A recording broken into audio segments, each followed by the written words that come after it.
अस्सलाम वालेकुम। I am Hasan Zakir. I will teach chemistry for 10 class. तो आज हमारा टॉपिक स्टडी करना है हमने अल्कीन और अल्केन के नेमिंग को। अल्केन क्या होते हैं। तो इससे पहले मैं आपको सैचुरेटेड हाइड्रोकार्बन और अनसैचुरेटेड के बारे में ऑलरेडी बता चुका हूँ। सैचुरेटेड जो सारे सैचुरेटेड हाइड्रोकार्बन है वो आपको पता है, जो सैचुरेटेड है वो अल्कीन और अल्केन में आते हैं, क्योंकि उसके अंदर प्रेजेंस क्या होता है, डबल और ट्रिपल बॉन्ड होता है। और जिसमें डबल बॉन्ड प्रेजेंट होता है वो आपको पता है, वो अल्कीन कहलाता है। और ट्रिपल बॉन्ड अगर मौजूद होगा, वो किस कंडीशन में होता है ट्रिपल बॉन्ड, वो आपको पता है कि कंडीशन क्या होती है ट्रिपल बॉन्ड की। अगर ट्रिपल बॉन्ड मौजूद होगा कार्बन के दरमियान, तो वो आपको जो कंपाउंड है वो अल्काइन में जाएगा।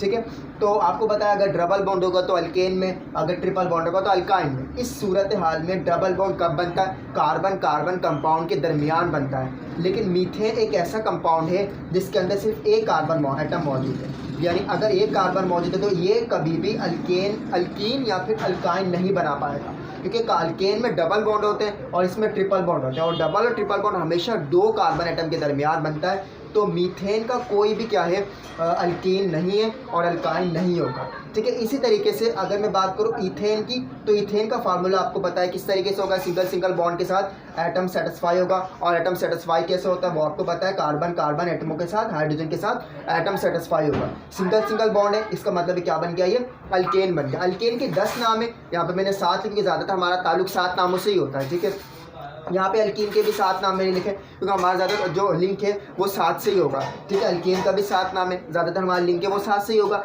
ठीक है, तो फर्स्ट ऑफ ऑल हमने मीथेन रखा है। अगर एक कार्बन होगा किसी कंपाउंड के और सिंगल बॉन्ड होंगे तो वो क्या बनाएगा, मीथेन बनाएगा। जैसे कि ये कार्बन कंपाउंड है और सारे क्या है, सिंगल बॉन्ड है, तो क्या बन रहा है, ये मीथेन बनाएगा। इसी तरीके से अगर ईथेन कंपाउंड है तो इसका मतलब क्या है, सारे बॉन्ड सिंगल होंगे। 3 हाइड्रोजन इधर से आ गए और 3 हाइड्रोजन इधर से आ गए। कार्बन ने कार्बन के साथ क्या किया, सर्टिफिकेशन कंप्लीट करी, स्टेबिलिटी कंप्लीट करी। ये क्या बन गया हमारा अल्केन। और अल्केन का नाम क्या, ईथेन। ईथेन क्यों रखा, क्योंकि 2 कार्बन एटम मौजूद थे किसी कंपाउंड के अंदर। अगर 2 कार्बन एटम मौजूद है कंपाउंड में तो ईथेन बनेगा। इसी तरह अगर 3 कार्बन एटम मौजूद है किसी कंपाउंड के अंदर तो आपके क्या बन जाएगा, प्रोपेन बन जाएगा, वही कार्बन एटम। इस तरीके से अगर 4 कार्बन एटम है आपके कंपाउंड के अंदर तो आपका क्या बन जाएगा, वो आपका बन जाएगा 4 कार्बन का ब्यूटेन बनेगा। अगर 5 कार्बन एटम है आपका तो वो आपका क्या बन जाएगा, वो आपका पेंटेन बन जाएगा। अगर 6 कार्बन एटम है तो आपका हेक्सेन बनेगा। अगर 7 कार्बन एटम आपका क्या बन जाएगा, वो हेप्टेन। अगर 8 कार्बन है तो ऑक्टेन। अगर 9 कार्बन है तो नोनेन। और इसी तरह आपके 10 कार्बन है तो ये डीकेन बन जाएगा। तो ये उसूल था किसका, अल्केन का।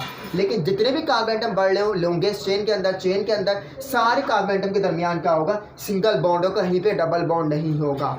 अगर डबल बॉन्ड आ जाता है तो फिर वो ईथेन अल्कीन बन जाता है। ठीक है, फॉर एग्जाम्पल के तौर पर यहाँ पे आपको पता है डबल बॉन्ड फॉर्म होता है तो हाइड्रोजन की क्वांटिटी क्या होगी, लेस होगी। यहाँ पे 2 हाइड्रोजन, यहाँ पे 1 हाइड्रोजन कम करके यहाँ पे 1 हाइड्रोजन लगा रहा हूँ मैं। ठीक है, डबल बॉन्ड फॉर्म हो रहा है इनके दरमियान। तो जो कंपाउंड 2 कार्बन है, आपको पता है 2 कार्बन पे मुश्तमिल जो कंपाउंड होता है वो आपको पता है ईथेन है। लेकिन ये ईथेन क्यों नहीं है, ईथीन क्यों है, क्योंकि इसमें डबल बॉन्ड मौजूद है। अगर ये सिंगल बॉन्ड होता तो ईथेन बन जाता है, डबल बॉन्ड की वजह से क्या हो गया, ये ईथीन हो गया। इसी तरीके से अगर मैं कहूँ कि फॉर एग्जाम्पल के तौर पर यहाँ पे एक और हटा के ट्रिपल लगा देते हैं तो ये आपका ईथाइन बन जाएगा, क्योंकि ट्रिपल बॉन्ड है। ठीक है, वही 2 कार्बन है तो ईथेन, ईथीन, इथाइन तीनों नाम आ सकते हैं। वो किसके बेस पे, according to the double, triple bond और सिंगल बॉन्ड पे। अगर सिंगल बॉन्ड है तो ईथेन है, डबल बॉन्ड है तो ईथीन है। इसी तरीके से सारे नाम है।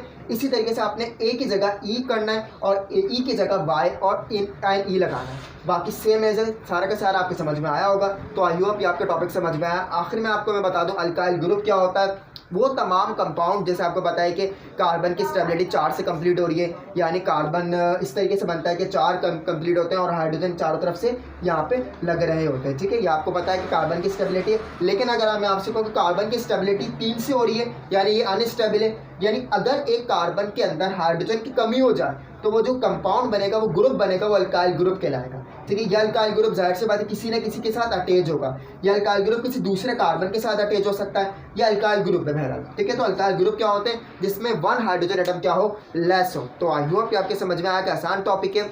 असल में इसमें टॉपिक में समझना सिर्फ ये मुश्किल है कि अल्केन क्या है, अल्कीन क्या है, अल्केन क्या है, अल्काइन क्या है। तो तीनों के नाम डिफरेंट है। 10 नाम आपने वो याद कर लेंगे तो 10 नाम आपको ऑटोमेटिकली ये भी याद हो जाएंगे और 10 नाम अल्केन के, अल्काइन के भी आपको याद हो जाएंगे। तो आई होप कि आपकी वीडियो समझ में आएगी। नेक्स्ट वीडियो में हम अल्केन को पढ़ने का तरीका सीखेंगे, देन उसके बाद अल्कीन को पढ़ने का तरीका, फिर अल्काइन को पढ़ने का तरीका, उसको chemical compound alkane, alkyne, alkyne होते हैं उसको कैसे पढ़ा जाता है। तो आई होप आपकी वीडियो समझ में आई होगी। नेक्स्ट वीडियो का इंतजार कीजिएगा जिसमें हम अल्केन को पढ़ने का तरीका सीखेंगे।